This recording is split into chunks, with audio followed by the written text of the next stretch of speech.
Hey there Titanfall legends, my name is Jaredude here today with the patch notes for the Operation Frontier Shield update. Which, by the way, in case you do not know, this update goes live on the day this video is being uploaded, today. But with that said, we're going to jump around a little bit here to cover some very hotly debated and talked about changes. So first off, beginning with the G2, it is finally nerfed. How? Well, its fire rate has been reduced, meaning that there will be a more significant trigger lock. That is the only change that has been made, although I personally think it will be quite significant. We'll of course have to actually play around with it to fully see if this change is effective. For melee, a few changes are made. Lunge time and melee hit frames change from 0.3 seconds to 0.2 seconds. This will help people firing weapons, particularly automatic weapons, get extra shots in before the lunge completes. Melee's lunge range has been reduced, and then finally non-lunge melee attack range increased.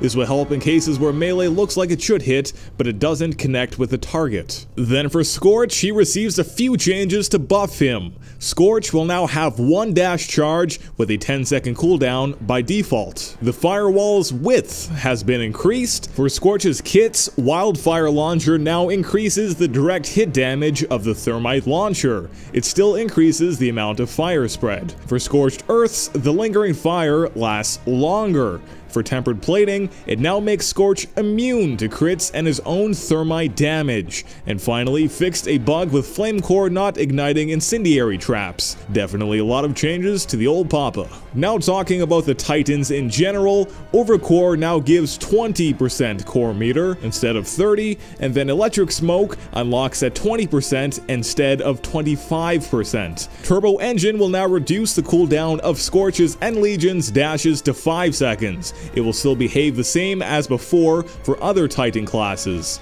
Speaking of Legion, just like Scorch, he will now have one dash charge with a 10-second cooldown, and with Hidden Compartment, Power Shot has 2 charges and Power Shot damage is reduced by 15%. For Ronin, Sword Block damage reduction reduced by 5%. Monarch receives a few adjustments. The Exo-16 base magazine size has been increased to 40 rounds, reduce the strength of the slow effect of Energy Siphon, the slightly reduced effectiveness of Arc Rounds against Vortex Shield and Heat Shield, and multi-target missile system no longer locks onto cloaked targets. Now let's discuss the pilots. In general, aim assist settings have been modified for assault rifles and SMGs. Secondly, assault rifles and SMGs require you to be aiming closer to your target before any ADS assist takes effect.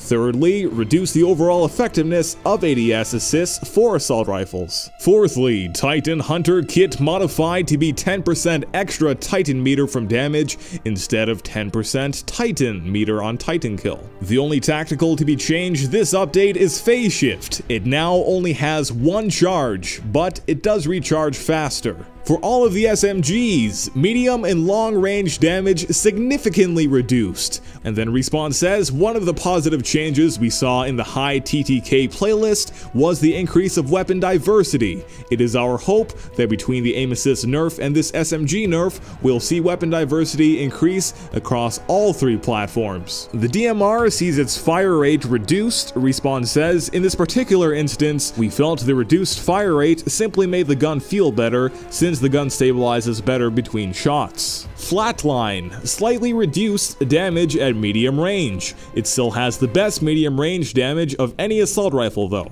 With the Archer, it no longer locks onto cloaked targets, and just the same with the Smart Pistol, it no longer locks onto cloaked targets. For sidearms, Respawn says, high TTK playlist changes for the P2016, Wingman, Wingman Elite, and Mozambique have been brought over to bring their power level down now that all pilots can carry a secondary weapon. For game improvements, added more out-of-bounds triggers to Complex. There's a new statistics page for maps, including tracking of Frontier Defense difficulty levels. And then finally, visual improvements for weapon and Titan stats pages. Besides that, there are a few bug fixes. I'm not going to discuss them here in this video. If you would like to read about them, check the link in the description below. For the Elite Weapon War Paints, they have been detailed to cost $4.99 each, or you can purchase all 8 of them in a bundle for $24.99. This particular offer though will only be available until August 28th, 2017. Oh, and one miscellaneous feature I almost forgot to mention, just while editing I recalled, is that there's going to be a classic music option, as it is called.